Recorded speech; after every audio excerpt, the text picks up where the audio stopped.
सर्व शिवभक्तांना ओम नमः शिवाय. प्रिय भक्तांनो,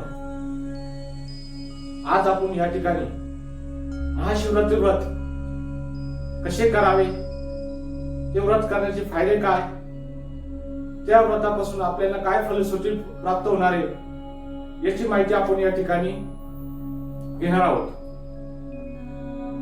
महाशिवरात्री व्रत हे शंकराचे अत्यंत प्रिय असे व्रत आहे. हे व्रत माघ महिन्यातील वद्य चतुर्दशीला महाशिवरात्री व्रत असे संबोधले जाते. तसं जर बघितलं तर प्रत्येक महिन्याच्या शिवरात्र ही येत असते, परंतु त्यातील ही सर्वात महत्वाची भगवान शिवाची सेवा म्हणजे महाशिवरात्र. या व्रताचे महत्व अन्यायसाधारण आहे आणि हे शिवभक्तांना, स्त्री असेल, पुरुष असेल, युवा मंडळ असेल, बालक असतील, वृद्ध असतील, या सर्वांना हे व्रत खूप फायदेशीर आहे. आणि या व्रताचे पूर्ण भारत देशामध्ये हे व्रत केले जाते. या व्रतामुळे भगवान शिव हे प्रसन्न होत असतात आणि योग्य ते वर आपल्याला देत असतात. परंतु शिवभक्तांनो, कोणतेही व्रत असो ते करत असताना आपलं तन, मन आणि धन हे सुद्धा मनापासून आपण ते भगवंताकडे अर्पले गेले पाहिजे. थोडक्यात सांगायचं म्हणजे काय, तन म्हणजे आपलं पूर्ण लक्ष हे भगवंताकडे असलं पाहिजे. मन सुद्धा आपलं, आपण ज्यावेळेस हे व्रत करत असतो, मन सुद्धा आपलं शांत असलं पाहिजे. आणि मी तुम्हाला शेवटला म्हणलं धन, तर बरेच लोक ज्यावेळेस कोणत्याही परमेश्वराची पूजा असेल, पूजा करत असताना, काही घेत असताना, भगवंताला काही अर्पण करायचं असेल तर त्याची वाचिकता खूप ठिकाणी करतात आणि मागताना सुद्धा असं म्हणतात की भगवंताला मला हे अर्पण करायचंय. हे तुम्ही असं म्हणू नका. भगवंत तुम्हाला विचारून देत असतो का? नाही. मग तुम्ही असं विचारलं गेलं नाही पाहिजे किंवा सांगता केली नाही पाहिजे. आणि भरभरून मनापासून जे असेल ते आपण भगवंताला दिलं पाहिजे. म्हणजे कंजूसपणा सुद्धा आपल्यात नसला पाहिजे. कारण की आपण सुख दुःख म्हणजे सुख, आरोग्य हे सर्व भगवंताकडनं मागवत असतो आणि भगवंताला देताना कंजूसी करत असतो. हे आपल्याकडनं झालं नाही पाहिजे. हेच मी महाशिवरात्र व्रताच्या निमित्ताने तुम्हाला मनपूर्वक सांगू इच्छितो. भगवंताचे व्रत खूप महत्वाचे आहे. त्यातली त्यात महादेवाचे म्हणजे भगवान शंकराचे, शिवाचे अतिशय प्रिय असे व्रत हे महाशिवरात्री आहे. आणि हे व्रत जर आपण केले तर आपल्याला भगवान शिवाचा पूर्णतः आशीर्वाद आपल्याला प्राप्त होत असतो आणि आपल्यावरती भगवान शंकराची कृपादृष्टी आपल्याला मिळत असते. बघा, मानव हा स्वार्थी आहे, ते मानलंच पाहिजे आपण. आणि प्राणी मात्र सुद्धा भरपूर आपण विचार करत असतो. प्रत्येक जण स्वतःचा विचार करत असतात. आता हा विचार करत असताना या व्रताची फलश्रुती काय हे आपल्याला अगोदर माहिती असले पाहिजे की आपण हे व्रत केल्यानंतर आपल्याला कोणत्या इच्छा आपल्या पूर्ण होणार आहे हे तुम्हाला मी थोडक्यात सांगू इच्छितो. सुरुवातीला महाशिवरात्री व्रत हे स्त्री आणि पुरुषांनी मनपूर्वक जर केलं तर त्याची पूर्ण इच्छा कामना, मनोकामना पूर्ण होत असते. तसेच कुमारिकेचे विवाह जर होत नसेल, तिने जर हे व्रत जर केले तर तिचा विवाह लवकरात लवकर संपन्न होत असतो आणि तिला जो प्रिय असतो तोच व्यक्ती तिच्या जीवनात मिळत असतो. तसेच ज्या महिला विवाहित आहेत त्यांचं सौभाग्य अबाधित राहण्यासाठी सुद्धा हे व्रत खूप महत्वाचं आहे.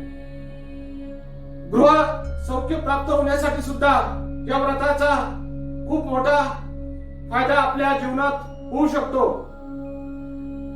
इच्छा महादेव शिव पूर्ण करतच असतात, परंतु ती इच्छा पूर्ण करण्यासाठी आपण पण मनापासून व्रत केले गेले पाहिजे. आता महाशिवरात्र पूजन व्रत कशा प्रकारे करायचे याची आपण या ठिकाणी चर्चा करूया. महाशिवरात्री व्रतात 3 प्रकारे हे व्रत केले जाते. सर्वप्रथम म्हणजे उपवास. उपवास पकडणे हे खूप महत्वाचे व्रत आहे महादेवाच्या दृष्टिकोनातून. तसेच पूजा असेल ती भगवंताची पूजा आपण कशी करायची हे सुद्धा आपल्याला माहित असणे गरजेचे आहे. त्यानंतर जागरण करणे. महादेवाला म्हणजे महाशिवरात्री दिवशी आपण पूर्णतः रात्रभर 4 पहार असतात, त्या 4ही पहारामध्ये आपण जागरण करून हे व्रत पूर्ण करू शकतो. हे व्रत हिंदू धर्मातील सर्वात लोकप्रिय असे व्रत आहे. त्यामुळे या व्रताला आपल्या जीवनात अनन्यसाधारण फलश्रुती देऊन जाणारे व्रत आहे. हे व्रत करत असताना व्रतामध्ये उपवास पकडणे खूप महत्त्वाचे असते. उपवास कसा पकडायचा त्याविषयी मी थोडक्यात तुम्हाला सांगू इच्छितो. उपवास म्हणजे भगवान शिवाचा उपवास आपण पकडत असतो. तर उपवास धरत असताना आपण फलाहार किंवा खिचडी आपण खाऊ शकतो. आता खिचडी म्हटल्यानंतर खिचडी खाताना त्यात काय काय वापरायचे, शक्य असेल तितके हिरवी मिरची वापरली गेले, कोथिंबीर वापरणं टाळावे. कुणी जिरे टाकले, जिरे टाकणे सुद्धा टाळावे. त्यामध्ये शेंदी मीठ जे बाजारात मिळतं उपवासाचं मीठ ते तुम्ही वापरू शकता. तेच वापरायचं असतं उपवासासाठी, तेच चालत असतं. अशा प्रकारे तुम्ही उपवास पकडू शकता किंवा निरंकार सुद्धा उपवास आपण या महाशिवरात्रीला करू शकतो. हा उपवास पकडताना रात्री 12 वाजेपासून तर दुसऱ्या दिवशी दुसरा दिवस आपण उठल्यानंतर सकाळी 8 ते 9 नंतर जी दिनांक दिली असेल त्यानंतर तो उपवास आपण सोडू शकतो. म्हणजे पूर्ण वेळ हा उपवास आपण पकडायचा आहे. आता उपवास पकडण्याचे नियम तुम्हाला काही सांगू इच्छितो. बघा, आपण उपवास खरी पकडतो, खरी महिला सुद्धा पकडतात, परंतु महिलांचं असं असतं किंवा पुरुषांचं मी उपवास धरणार आहे, मी या उपवास असा पकडला किंवा उद्या हा उपवास आहे, उद्या मंगळवार आहे, परवा बुधवार आहे, अशी वाचितता प्रत्येक ठिकाणी महिला अशी पुरुष करत असतात. हे करायचं नसते. आपण जे उपवास पकडणार आहे त्याची वाचितता आपण कुठेही करायची नाही. कारण की जर आपण मनोभावे करतोय तर भगवंताची वाचितता करून लोकांना जागे करून जर उपवास पकडत असाल किंवा स्तुती न करता आपण उपवास पकडणार म्हणजे आपण गाजावाजा करत असतो, तो तसा न करता मनपूर्वक हा उपवास करायचा आहे. आणि दुसरे असे उपवास प्रकारताना महाशिवरात्री दिवशी सर्वप्रथम खोटे बोलणे टाळायचे असते. मुलं असतील घरात तर मुलांना रागवणे हे टाळायचंय. मनापासून त्यांच्याशी चर्चा करा. आई वडील असतील त्यांच्याशी पण प्रेमाने बोला. सासू सुना असतील, सून असेल तर सासूने सुनाशी व्यवस्थितरित्या बोलायचं, सुनाने सासूची व्यवस्थितरित्या बोलायचं. त्यांचं काम असेल ते करायचं, मनपूर्वक काम करायचं, खोटे बोलायचं नाही. त्यांना विचित्र शब्द, अवाद्य शब्द बोलायचे नाही. तसेच आपण ज्यावेळेस उपवास पकडत असतो उपवासाच्या दिवशी जितकं होईल तितकं आपण दान करायचं आहे. आता दान म्हटलं म्हणजे फक्त मानवाला दान करणे म्हणजे हे दान नसते. तर आपल्या घरात आजूबाजूला कोणी काळ्या मुंगी असेल त्यांनाही आपण थोडी साखर टाकली ते सुद्धा दान असतं. आपल्या आजूबाजूला पक्षी असतील त्यांना थोडे तांदळाचे दाणे टाकले तरी हे सुद्धा दान असतं. आपल्या घराजवळ गाय असेल, गायला जरी आपण एक चटकूर खाऊ किंवा तिचं गवत असतं ते जरी खाऊ घातलं हे सुद्धा एक दान असतं. म्हणजे उपवास पकडताना आपण असेही दान आपण करू शकतो. किंवा एखादा गरीब जर आपल्या घरी आला तर गरीबाला आपण 2 घास खाऊ घातले गेले पाहिजे. किंवा जिथे गरीब लोक असतील त्यांना जी वस्तूची गरज असेल ती गरज आपण त्यातून भागवली गेली पाहिजे. हा एक व्रताचा सर्वात महत्वाची गोष्ट मी तुम्हाला सांगू इच्छितो. आता हे झालं उपवास, म्हणजे दिवसभरातील महादेवाचे उपवास कसे पकडायचे तर तुम्हाला याबद्दल मी तुम्हाला सांगितलंच. तसेच ब्रह्मचार्य एक दिवस पूर्ण तुम्ही पाळायचं आहे, जेणेकरून आपला हा उपवास पूर्णपणे फलश्रुतीकडे जाईल. त्यानंतर शक्य होईल तितके भगवान परमेश्वराचे मंत्र जाप आपल्या वाणीमध्ये असणे गरजेचे आहे आणि ते आपण केले गेले पाहिजे.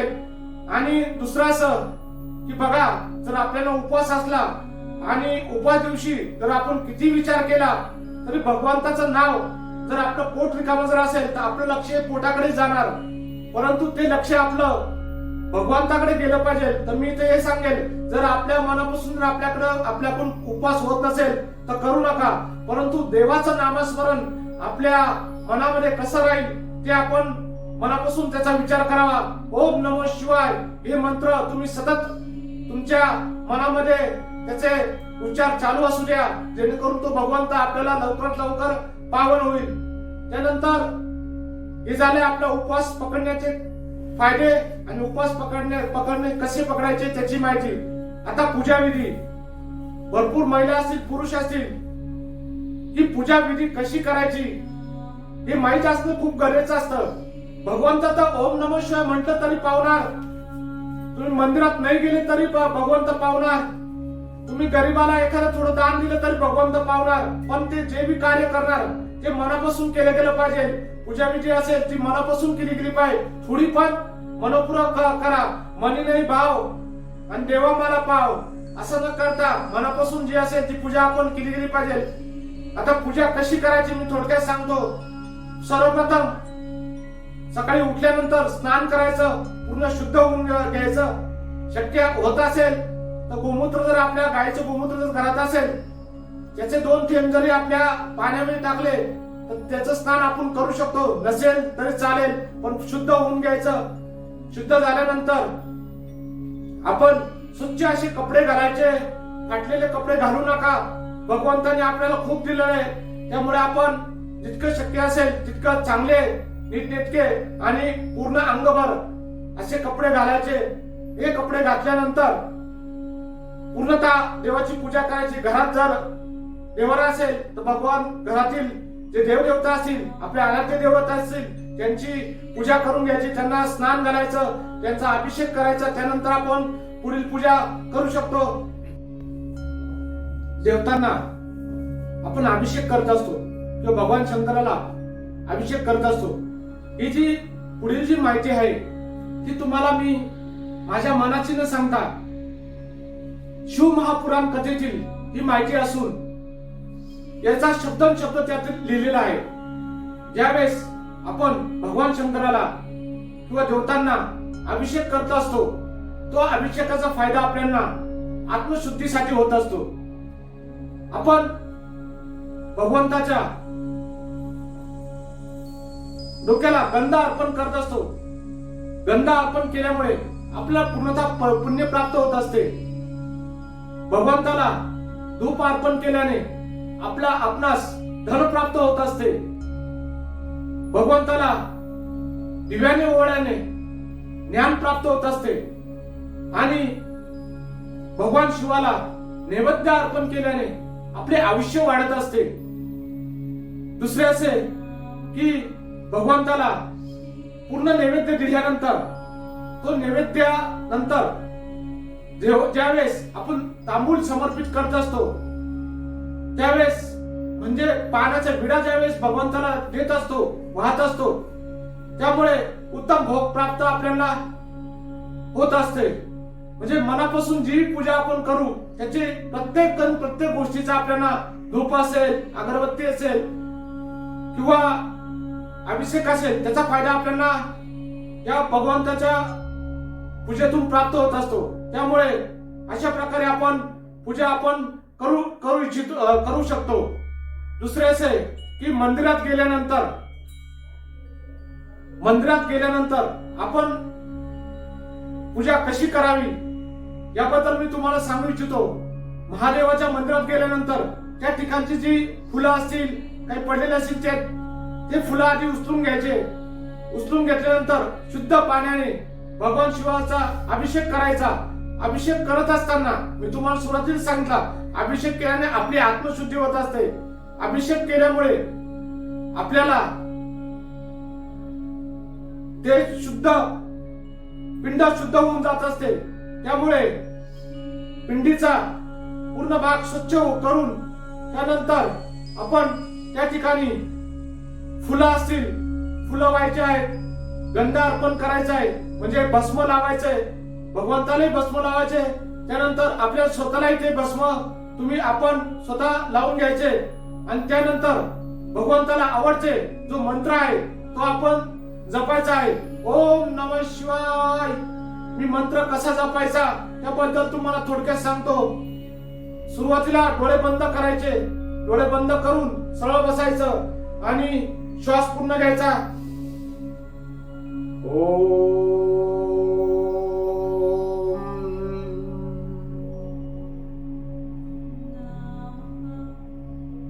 दीर्घ श्वास घ्यायचा पूर्ण.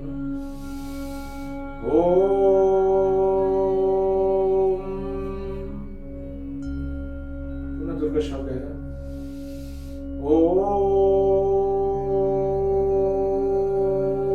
नमः शिवाय. अशा प्रकारे आपण मंत्र जप केल्यानंतर आपल्याला जी प्रार्थना येत असेल ती प्रार्थना आपण म्हणू शकतो. त्यानंतर आपण भगवंतावरती हे बेलाचे पान आहे 3 पानांचं, हे पान अशा रीतीने आपण भगवंताच्या पिंडीवरती ठेवू शकतो. जे भगवंताचं खूप आवडतं बेलाचं पान आहे ते ठेवल्यामुळे आपले मनोकामना पूर्ण होत असतात. आणि दुसरे असे की कोणतीही पूजा करताना ती मनोपूर्वक करायची. त्यामुळे भगवंत शीघ्र प्रसन्न होत असतात. देवांचे देव महादेव हे आपल्याला शीघ्र प्रसन्न होत असतात. अशा प्रकारे तुम्ही महाशिवरात्रीला साध्या भोळेपणाने सुद्धा पूजा करू शकता. ज्या भाविकांना असे वाटत असेल तर ते भाविक 7 दिवसाची शिवलीला अमृत पारायण सुद्धा करू शकतात.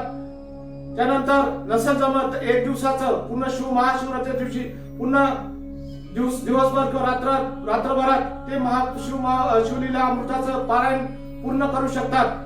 त्यानंतर 4 प्रहरात सुद्धा भगवान शिवाची आपण पूजा करू शकतो.